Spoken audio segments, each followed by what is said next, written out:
If you want to carry a concealed weapon in California, you have to get a license first. Granting those licenses, however, is left to individual county sheriffs and municipal police departments. The state's vague criteria has led to inconsistent application of local rules and created an unpredictable environment when it comes to concealed carry licenses in California. Should or can the rules for California's concealed carry permits be changed? We'll ask Elaine Howle, California State Auditor. California's concealed carry permits, the Wild West of permitting? Additional funding for the Maddy Report made possible by a grant from The Wonderful Company, harvesting health and happiness around the world. Chevron's Coalinga oil field and Fresno County have been doing side by side for over 100 years. Learn more at doers.com. From the California Channel at the State Capitol and the Maddy Institute, it's the Maddy Report with Executive Director of the Maddy Institute, Mark Keppler. Welcome. If you want to have a license to carry a concealed weapon in California, you have to get a license. How you get a license, however, varies widely throughout California, according to our guest, California State Auditor Elaine Howle, who can help explain the state of concealed weapon permits in California. Welcome to the Maddy Report. Thank you. So, you note in your report that California is a, quote, may issue, not a, quote, shall issue state when it comes to concealed carry weapons. What does that mean? What that means is local law enforcement, either the local police department or the sheriff's department, there's 4 criteria they need to use, but they have the flexibility to determine what they expect from an individual to prove that they've met those 4 qualifications. So there's a lot of flexibility throughout the state as to whether or not which local law jurisdiction will issue concealed weapons. Okay, so there are certain things people call prohibited persons, quote unquote, who are not permitted to carry a concealed weapon regardless. Who are they? Right. Prohibited persons in California are individuals who would not even be eligible to have a firearm at all, never mind carry it as a concealed weapon. These are individuals convicted felons, individuals who have been deemed mentally incompetent, have had issues where they've been in a medical facility. Medical facilities are required to report that information to the Department of Justice at the state level, but part of the process that local law enforcement uses to determine whether to issue a concealed weapon is getting information from justice, and that will tell them whether or not this person should be prohibited from even having a firearm. Yeah, you're not saying this person's acting strangely. You're saying this person has been diagnosed as having a psychiatric problem. Right. So it's either a mental health facility where that person has been housed for a few days or for a week or whatever, has had treatment for mental health issues, or a court has made a determination that someone is mentally incompetent to stand trial. That information is put into the state's database to say this person is prohibited from owning a firearm. Well, let me ask you this. Is someone's criminal history an automatically disqualifying factor everywhere? Not necessarily an automatic disqualifying factor. Certainly a convicted felon does not have the ability to have a concealed weapon or a firearm in California, but the local law enforcement, again, has some flexibility as to who they issue concealed weapons to. Okay, so for those eligible to carry a concealed weapon, what does the state law require before licensing? You were talking about 4 factors? Right, there are 4 specific factors. It's good moral character, good cause, reason you need a concealed weapon. You have to be a resident of the locality for which you're trying to get the concealed weapon, and a certain amount of training in the use of a firearm so that you know how to use a weapon if you want a concealed weapon. I'm listening to you with those 4 criteria. They seem very broad. I mean, good moral character, good cause. I mean, residency and firearms training is a little bit vague. So a little fuzzy here. So let's talk about good cause.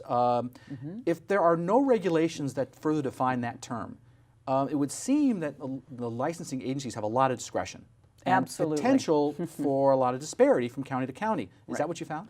Absolutely what we found. We looked at 3 places, Sacramento, San Diego, and LA, and we saw wide variations in what those entities require of an individual applying for a concealed weapon. Good cause in Sacramento is, I fear for my life or the safety of my family. In Los Angeles, it's much more strict.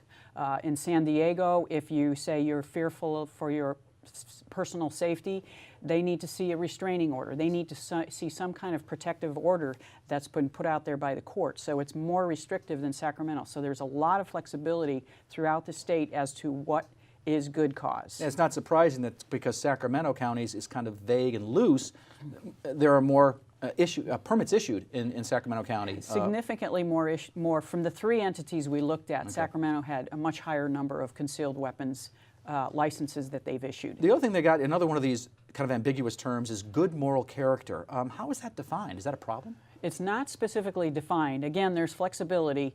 What we saw at the three entities that we looked at, certainly they're getting criminal history information from the Department of Justice. They're looking at that. They're determining, has the person had DUIs? Has the person had a lot of, as they call, engagement or interaction with law enforcement? But there's not a uniform checklist that everybody uses. But there is not a uniform checklist. There is a lot of flexibility with respect to good cause, good moral character, for sure. Yeah, and I think what you're saying that was interesting was Los Angeles specifically does it on a case-by-case basis. They really have, it's very loose. Okay, so how long is a concealed carry permit good for in California? A concealed carry permit is good typically for 2 years in California. There can be circumstances where it's less time than that, but typically it's a 2-year license. And judges, I understand, I was reading your report, judges actually can have it up to 3 years. That's correct. There are some individuals in the law enforcement community or part of the law enforcement community, and judges are some of those. And in Los Angeles, we saw the vast majority of the licenses that they issued were for individuals in the law enforcement community. Okay, but when we come back, we're going to talk about some of those vague criteria, how that can be addressed through good policies. Of course, those good policies have to be followed. That conversation in a moment. This is the Maddy Report. Welcome back. I'm Mark Keppler with the Maddy Institute. We're talking about concealed carry permits with California State Auditor Elaine Howle. You know, it's not just that state criteria for issuing concealed carry permits are subjective and vague, but local county sheriff policies to provide some measure of consistency are often ignored. So you were looking at 3 departments, LA, San Diego, and Sacramento, that basically failed to follow their own policies. And the starkest example of that was Los Angeles. What did you find? That's correct. So as we discussed a few minutes ago, there's a lot of flexibility in the law. So each particular entity can establish what their own criteria is as far as someone meeting good cause. So as you said, we looked at LA, Sacramento, and San Diego. In LA, and again, we looked at about 25 cases, 15 initial people taking applying a sample for their first license, 10 renewals, right, to get both parts of the population. In LA, we found for good cause, out of the 25 we looked at, for 24 of them, they didn't even follow their own policy for ensuring that that person demonstrated good cause. 96%. 96%. Only one case out of 25 did they get the appropriate support for good cause. So they're saying clear evidence of this danger that you're supposed to present, but it's just not just words on a piece of paper. They're not really expecting the applicant to prove that there's good cause for that concealed weapon. Residency requirement. None of the 25 showed any kind of... Well, you were talking about, I'm sorry, apologize. For Los Angeles, though, you were talking about, so I found it really interesting, they also had something about, hey, you're not supposed to give it based on occupation. Right. And you found that kind of, yeah, they do give it based on occupation. Oh, the vast majority. I think there were 197 licenses that we looked at the time frame we looked at, and of all those, I think only 9 were individuals who were outside law enforcement. Anybody within, again, the law enforcement community, judges, as you talked about earlier, retired police, et cetera, they get the license. Yeah, they actually, get the concealed in your carry. report, you looked at 25 of these license permits. 22 of the 25 went to people in law enforcement, so that's 88%, if my math is correct. Right. It's interesting. While LA had a lot of problems, they weren't alone by any means. So you also found Sacramento also issued license without complying to their own internal standards. What did you find with Sacramento?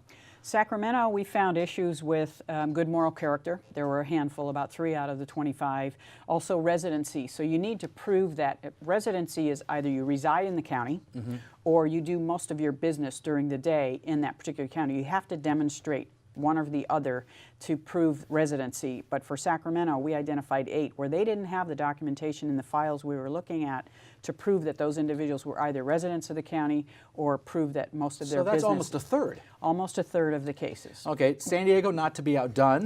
They didn't always comply with their policies when it came to issuing and renewing licenses. What was the problem in San Diego? The biggest issue we identified in San Diego was residency again, 11 out of the 25, but there were also a couple of instances where they didn't have sufficient training, evidence that the person had received training in use of a weapon, and certainly in one case, the good cause. So across the board, all 3 were failing to meet the 4 requirements for all the permits we looked at. And there's also, apparently we're talking about San Diego, at least specifically, about supervisory approval. I mean, watching what the staff is doing. It doesn't seem to be happening. Right. We didn't see evidence of supervisory review. We think that's a good control in any process, but certainly a concealed carry weapon permit is an important thing that these local entities make sure they're following the protocols so that when they do provide that license, they've crossed the T's, dotted the I's. Okay, when you were talking earlier about who gets a concealed carry permit, who doesn't, you're talking about folks that are prohibited persons not supposed to get it. Are there procedures in place to track such revocations when people lose their license because they're now convicted of a felony or whatever? Isn't that supposed to go to the State Department of Justice? Is that happening? Right, and that's another area that we felt was important to look at. Is like, okay, you've issued this license, this permit to this individual, but as we talked about a little bit ago, prohibited person. So if I end up being a convicted felon, that information should be in the Department of Justice database. Same thing with someone who's deemed mentally incompetent or has received mental health services who no longer should be permitted to have a weapon, concealed or otherwise. That information goes to DOJ. DOJ sends that information to local law enforcement. So Sacramento, San Diego, LA would receive that and say, you need to revoke this individual's license because he or she was convicted of a felony. Right. And then what the local entities are required to do is revoke the license and then report back to DOJ. We took care of it. And it sounds like there's some gaps in that process. There are some gaps in that process. Okay, the last thing, which is kind of a small, you acknowledge it's a small part, but the general fund budget, how much does this cost counties to do this? None of the programs were able to show that either they operated at a surplus or a deficit because they're not tracking, it seems like, expenditures for this program. Why is that happening? Well, Sacramento did a better job than the other two entities. They actually do track their costs, and they were showing a deficit for this particular program. But what we did is we looked at this program compared to the entire budget. So, for example, Sacramento, they do run a deficit, but the Sheriff's Department's overall budget, they have a surplus, so they're able to cover the costs. Right. And Sheriff Jones thinks this is an important program, so he continues to support it. LA and San Diego could not tell us how much. They are not tracking the costs for this particular program. Yeah, it's small, but they're not tracking that. That I guess Right. is the point. Well, up next, what are some of the ways we can ensure more consistency and transparency in the way concealed carry permits are actually given out? That conversation in a moment. This is the Maddy Report. Welcome back. I'm Mark Keppler with the Maddy Institute. We're talking with California State Auditor Elaine Howle about how concealed carry permitting can be improved. So after reviewing these jurisdictions and the way they gave out their concealed carry permits, did you conclude that the state law needs to be changed according to the criteria used to give out those permits? Well, honestly, we really struggled with that. We went back and forth, but certainly good cause is an issue that the legislature has grappled with and struggled with. We did not end up concluding that any of the state law needed to change because of we had conversations, not just with the three entities we audited, but a variety of law enforcement throughout California. They really wanted the flexibility to be able to establish protocols that represent their constituents in their jurisdiction. They feel that they have a better read of the community. So we did not end up suggesting that the statute be So it changed. sounds like the statute should be left alone according to you, but maybe tighten up on some of the policies. Absolutely. Okay, so one of your recommendations was improving the way these licenses are given out, and specifically you said jurisdictions should align their licensing decisions with their local policies. That's right. So it seems to me, when I'm reading your report, that the answer seems to be as simple as just having written procedures. Right, right. And a lot of the entities we visited, Sacramento in particular, Los Angeles, did not have specific policies in place, written policies for their staff to follow to make sure that good cause, this is what we expect to see. Residency, we need 2 or 3 examples, either a mortgage statement, a utility bill, but we need to have at least 2 or 3 pieces of evidence to demonstrate that this person is a resident of Sacramento County, LA County, et cetera. So we really expected to see very strong procedures, policies that staff could follow, and we didn't see that. So that's what we recommended. You know, that kind of begs the question, do you think, for residency you're talking about, do you think there needs to be a specific list of approved documents for residency that everybody could use? Well, there could be certainly a standard checklist, but I think, again, it's up to the different entity. And most of the entities, like Sacramento, are asking for two examples. So you could have a list of 5 or 6. What that also needs to be available to the applicant. So the applicant would know, what do I have to bring in to prove residency? And it's not going to be just 1 month. It may have to be, I want 2 different months, and I want a month live here. from I mean it. yeah, I promise you, I'm a Right. resident of Sacramento, but I want to see a utility bill from January and from June to show that you've been a resident for a long time in our particular county. Another one of those criteria is firearms training. Now, right now, there's a maximum number of hours that you can be trained, Right. which I found interesting, 16 hours. Should there be a minimum, I guess would be one question. The second one is, what about types of training? For example, if someone's been in the military, they've received firearms training, should that automatically qualify? And again, it depended upon the jurisdiction. You're right, there is a cap. It seemed odd to us, but that's the way the statute reads. There's a maximum of 16 hours of training. So if I'm a jurisdiction and I think, gee, 20 hours might be more appropriate, I can't do that. You can't necessarily do that. Okay. But some of the jurisdiction did require the 16 hours. One jurisdiction, I think it was San Diego, only required 8 hours. But again, to use a firearm, you would think you would want to use the maximum amount of training for that particular individual. It's just interesting on that one, though, just as an aside, it's just interesting. I've never seen where someone's created a maximum amount. Usually it's a minimum amount. Right. It's interesting and may want to wonder why that is. But anyway, it's just interesting. You also talk about supervisors should routinely review renewals to ensure that policies are followed. How often do you think supervisors should be involved in kind of checking? Well, just like any process, it would be supervisors. You're not looking at every single claim, unless it's a small number. I mean, let's talk about LA. Huge county. They only issued 197 licenses. So how difficult would it be to review every single one? Not all of those are renewals. Some of them are initial, but still, you could look at all of them. Sacramento, they're issuing thousands of licenses, so they may have to select a sample, like we do as an auditor, to make sure that the different staff who are implementing this program are following the policies. Again, you got to have written policies for staff to follow, but then let's check, make sure staff are in fact following those. Which is interesting. The point you're making is, for example, if Sacramento is issuing these permits, once you get a concealed carry in Sacramento, you can carry it throughout California. Right. So I would think then, it's the lowest common denominator. Then whatever county is the easiest to get a firearm is the one that really dictates policy for the entire state. Right, and I think law enforcement takes that very seriously. I don't think they're not considering that, because certainly, yeah, an individual who's a resident of Sacramento County gets a concealed carry, goes to San Francisco for the weekend, can carry that weapon as a concealed weapon. They are licensed in Sacramento, but they are free to go anywhere in the state of California. Even though the residents of San Francisco may not want to have people with concealed carry, that's correct. They can still do that. Okay.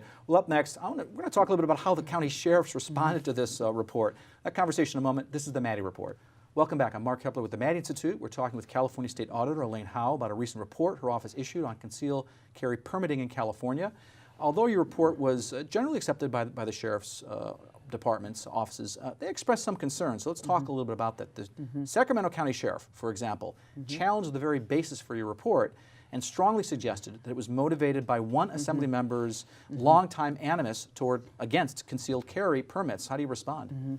Well, our response to the sheriff, certainly any audit that we are required to do goes through the Joint Legislative Audit Committee. Certainly Mr. McCarty, Assemblymember McCarty from Sacramento, requested this audit through the committee, but this is a bicameral committee, 14 members, 7 senators, 7 so both assembly houses. members, both houses, both parties. Both parties, okay. Consider the requests, take a look at it, and we're not just looking at Sacramento County, we're looking at Los Angeles, we're looking at San Diego. Those were specified in the request, so it's much broader, and we get our direction from the legislature.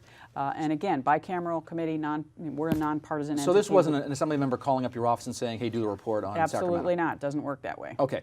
So the Sacramento sheriff also stated in his response, I'm going to quote this, while I can generally appreciate that it would be much easier for an outside group completely unfamiliar with the process to view files which are identical and nicely indexed, it by no means indicates that the residency and backgrounds weren't adequately established in every single case.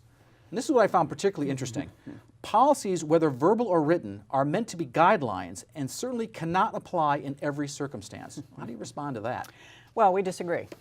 We certainly think that policies and procedures are critically important, not only in Sacramento, but for every jurisdiction that's going to issue a concealed carry weapon. As you indicated a few minutes ago, you issue a concealed carry permit to a resident of Sacramento County, they can go anywhere in the state of California and carry that weapon. So each local law enforcement entity has a responsibility to do due diligence, and that includes policies, procedures that staff follow. So you can provide assurance to the community, the entire state, that we are exercising due diligence before we issue this permit as a concealed carry weapon. There was also something a little, you probably noticed in his response too, he says that we do have policies covering almost every facet of the permitting process. So he's even admitting that he doesn't cover the entire thing. That's correct. In his own response. Okay, so the LA County Sheriff also strongly disagreed that their program is, quote, marked by consistent failure, unquote, that it follows its policies. According to the LA County Sheriff, their policy only requires, quote, convincing evidence, unquote, of good cause, not, quote, a collection of documentation, unquote. How do you respond to that criticism? Well, it's similar response to Sacramento. I mean, Los Angeles was of the three entities had the most issues that we identified. I mean, when you're looking at 25 cases and you're looking for good cause, and out of 24 out of 25, you don't have sufficient information to demonstrate good cause. You don't have sufficient information to demonstrate that individual is a resident of LA County.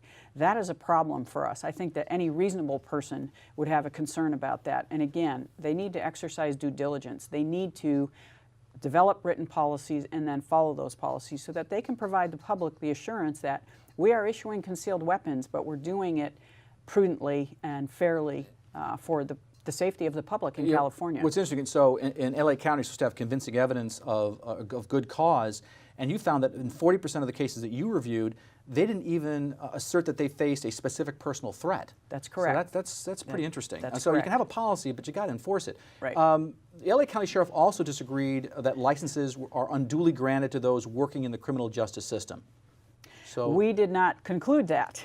They're suggesting that that's what our conclusion was. No, but the statistics speak for themselves. I mean, certainly the law enforcement community, again, including judges and others, are the primary individuals that are receiving these concealed carry weapons. And we don't have a problem with that. What we have a problem with is you've got to make sure those individuals demonstrate the same four characters as any person who's not in the law enforcement community that wants a concealed carry weapon permit. Okay, the last thing was the San Diego. They chimed in too, San Diego County Sheriff. While recognizing that the licensing program doesn't pay for itself, they argued there are legitimate reasons for keeping the fees low. Are you recommending higher fees for concealed carry? Well, actually, the state law allows an entity to charge $100 for a new license, and it up to covering their costs. So if their costs exceed $100, they can charge up to $100. But there's also a provision in state law that allows them to increase that with the consumer price index. Cost of living. And cost of living, essentially. So we said if some of you are spending more than you're bringing in, you can increase those fees. Some of the pushback was, oh, well, then fewer people are going to apply for permits. We don't necessarily agree with that. If you're willing to apply for a permit at $100, are you going to be willing to spend $125, $130? Yes, you are. You're paying hundreds of dollars for the weapon in the first place. All right, well, that's a very interesting conversation. I want to thank California State Auditor Elaine Howle. If you want to stay current on state and local politics, you can follow the Maddy Institute on Facebook, Twitter, or log on to our website. This is Mark Keppler for the Maddy Institute. Thanks for joining us.